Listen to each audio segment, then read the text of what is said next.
Ang balahibo ng ibon. May nakita si Ben na balahibo ng ibon.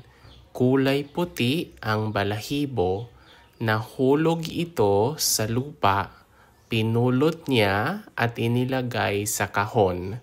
Gagawin niya itong koleksyon. Gusto niya ng mga bagay mula sa kalikasan. So, ang balahibo ng ibon, a balahibo is a feather and an ibon is a bird. So, the feather of the bird in a way. May nakita si Ben na balahibo ng ibon. When we say nakita, that's like saw, it's past tense. So, Ben saw a feather of a bird. Kulay puti ang balahibo. When we say kulay, that's color. And then puti, that's white. And then balahibo is the feather. Nahulog ito sa lupa. So lupa is the ground or soil. So it fell to the ground or to the soil. It fell down in a way. Pinulot niya at inilagay sa kahon. When we say pulot, that means to pick. Pinulot is past tense. So he picked this.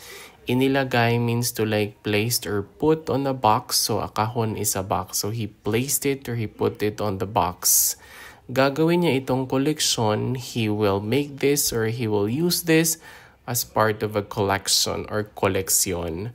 Gusto niya ng mga bagay mula sa kalikasan. When we say gusto, that means like.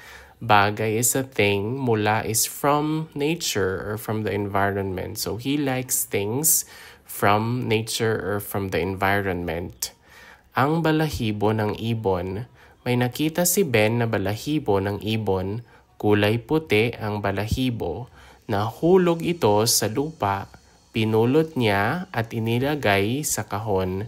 Gagawin niya itong koleksyon. Gusto niya ng mga bagay mula sa kalikasan.